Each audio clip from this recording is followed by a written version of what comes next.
Hey guys, good morning. So I am out here in Doolittle Garden on a sticky, humid Saturday morning, but really grateful for the moisture, so not complaining at all.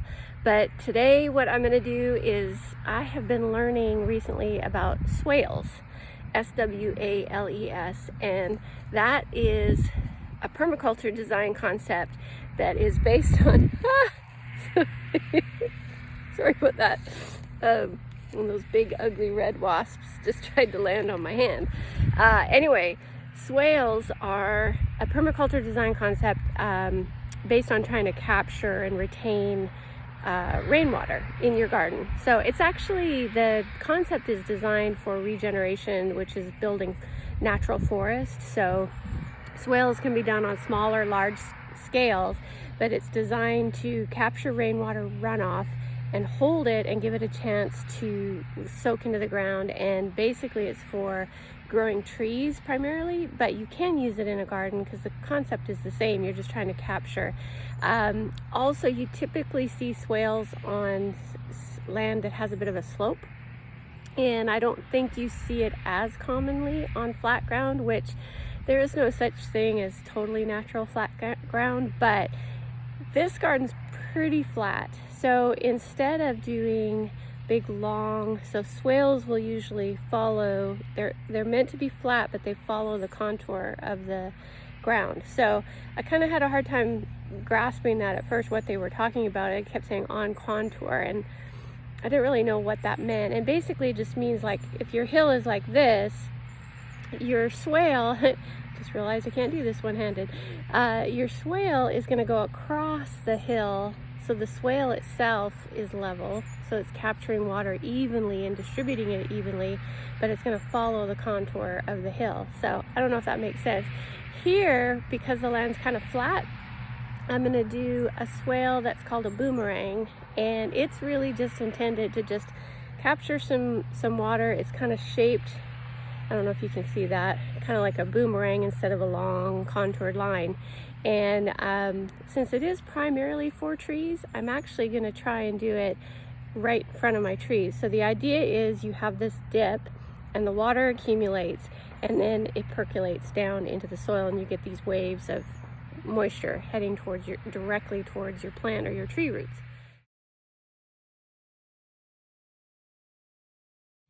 So before I show you where I'm going to put my swales, I just have to show, I don't know what's going on here, but all of a sudden with this rain and this little bit of cool down, the melon vines are just covered in blossoms again, and we're getting all of these little baby melons popping up. I haven't seen any baby cantaloupes yet, but I'm seeing like where they look like they might have just been fertilized. So that's super cool. Okay, so let me spin you around. I'm going to kind of back you out.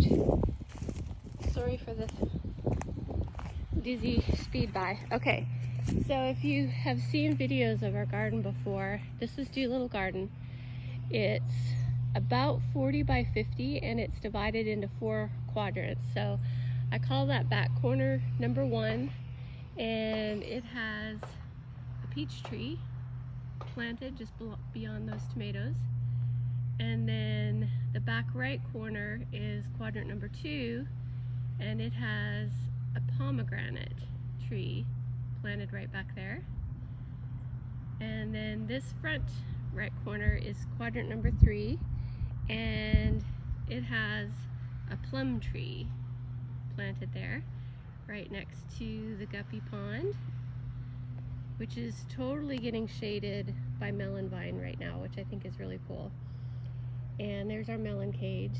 Okay, and then the last one, quadrant number 4, we kept for rows. So this will eventually be kind of more high production annual rows.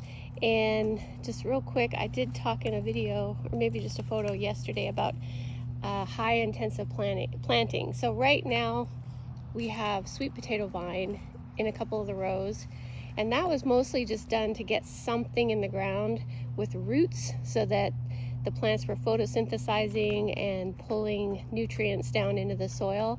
If we get sweet potatoes, great. If we don't, that wasn't really the purpose in planting them. But recently planted some pumpkin in between there, and I did sow some radish seeds in some of these little voids because I just like the idea of the high intensity intercropping. But I think the chickens came along right behind me and ate all the radish seeds. So there's some more. There's some chard it's lasted through the whole summer. I find it a little bit bitter right now, so we'll see if the cool temperatures bring it back. But there's pumpkin.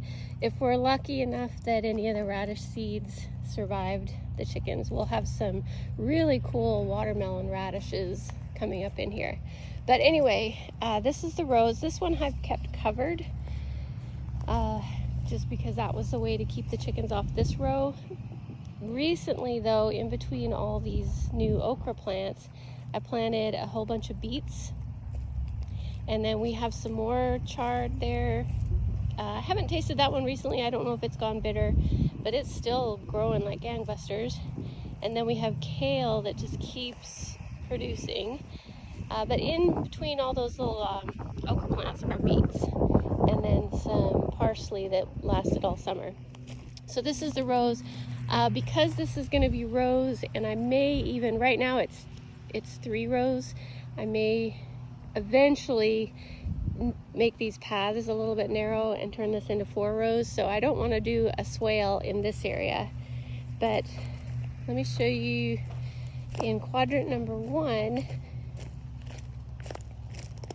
where the peach tree is. So this is the area in here behind the planters. These are to keep the chickens off brand new seedlings. We've got some cucumbers coming in there. So right here, basically I want the swale to be, whatever slope there might be, I want the swale to be in front of the tree. So I think what I'm going to do is come right in between these two, do my little boomerang, and then come back around the purslane. And so I think that's going to be the swale in this area because it just ever so slightly slopes that way towards the tree, just barely though. And the slope actually might even be that way. So I think that'll kind of take advantage of both slopes. And just FYI, check out this purslane that's going nuts right here. It loves being in this spot, and that's so pretty. This is, I'm told, this green, you can put this in your salads, you can put it on sandwiches. It's actually more nutritious than spinach. So I think that's pretty cool. I'm also planning, if you know anything about Korean natural farming or Jadam, they use a lot of what you have to create natural fertilizers because the plants are pulling nutrients from the soil. So might as well use the plants to create nutrients to put back in the soil. So purslane is a really good one to create fermented plant juice. So you would harvest a bunch of this first thing in the morning when the dew is still on the plant, because that's when there's the most microbes. And then you mix it with equal weight brown sugar in a jar. And kind of like, I don't know if you've ever macerated strawberries with sugar, it pulls all the moisture out. Next thing you know, you have like almost like a jam. Like it's really, it pulls all the moisture out. So that's kind of what a fermented plant juice does. As it's fermenting, it's also pulling the moisture out of these really succulent leaves.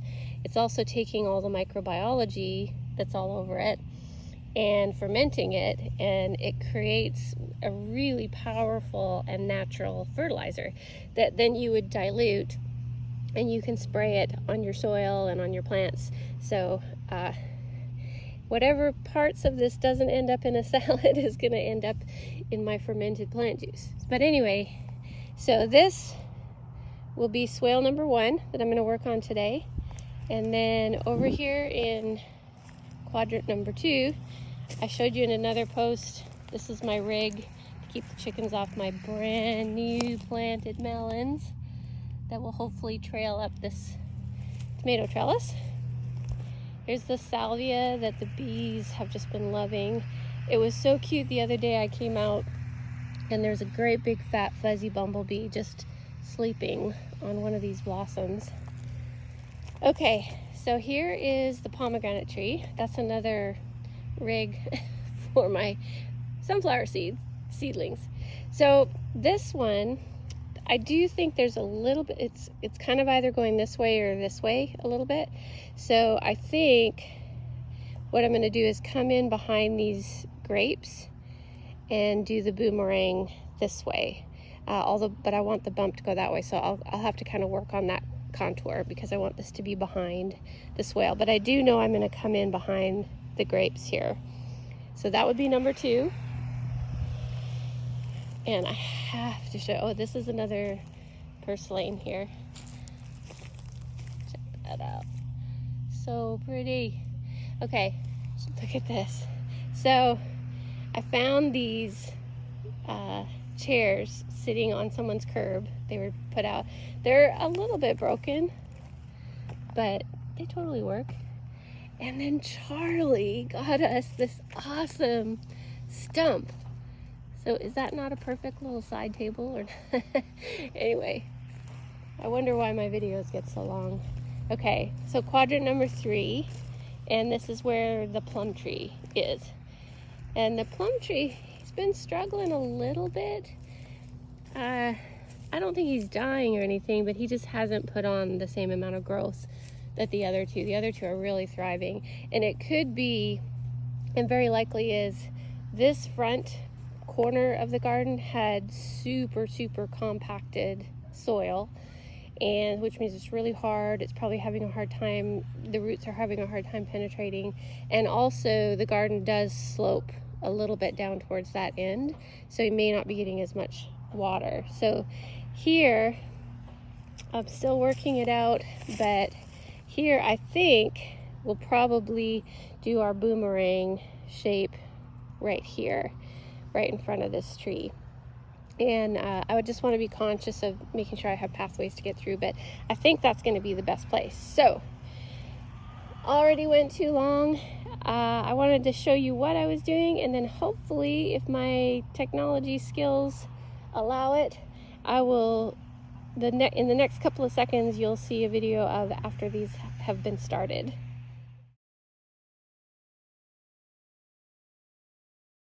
Okay, so I just started marking out number 1, and I wanted to show you something really cool. So all I did was just took the rake and I just pulled back the wood chips. And when I started this, all I did was lay cardboard down and I put, what did I put all on here? I put some leaves, I put some grass clippings and some horse manure, and then wood chips on top. I did not put any soil whatsoever on top of the cardboard. And even so, that was February. So March, April, May, June, July, August, 6 months later, check this out. This is what was there, or what is there. This is all on top. Well, the cardboard's probably started breaking down, but this is still, the cardboard is still down there. This is what's here. It's turning into soil. Highly rich organic material soil. So that's what this process is all about.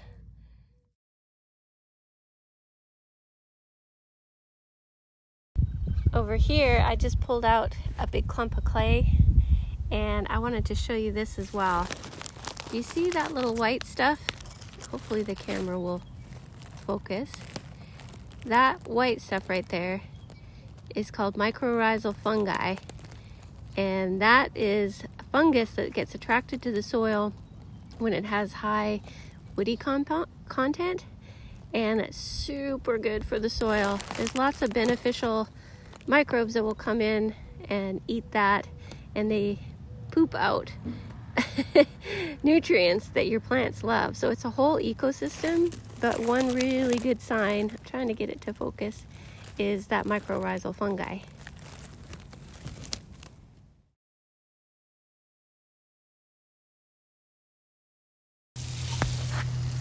Okay, so the swale is built. Even though we're about to get some rain, I wanted to test it out. I also, ideally, if you want to plant something up on that berm, I have to do the logs because of the chickens. So I went ahead and planted some lettuce seed in there.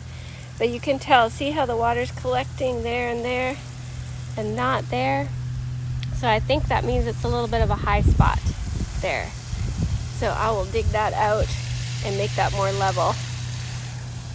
But otherwise, so pretty much all the wood, the logs, the twigs are for the chickens because of the chickens. But otherwise, this one is done. Yeah, I just need to get that spot down a little bit.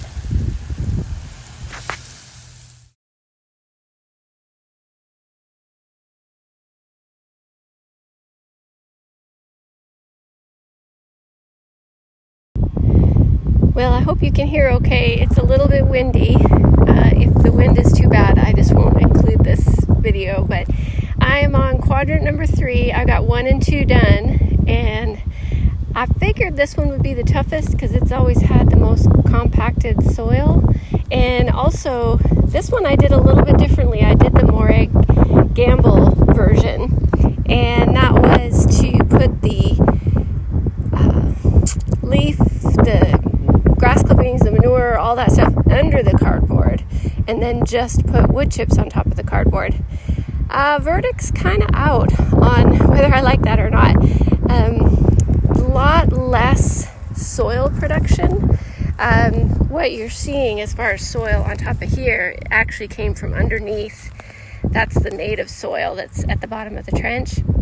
Everything else was pretty much wood chips and cardboard. So I'm probably going to add some compost to this mound just to kind of weight it down. And it's just really airy right now, so it won't hold any moisture. So if I put some soil on it. Then the other thing, I'm so sad, I'm hoping that as I was digging this, I started seeing these roots. And especially that big one right there. And I'm really, really hoping those are not plum tree roots that I just hit. So fingers crossed, but it kind of seems like they might be.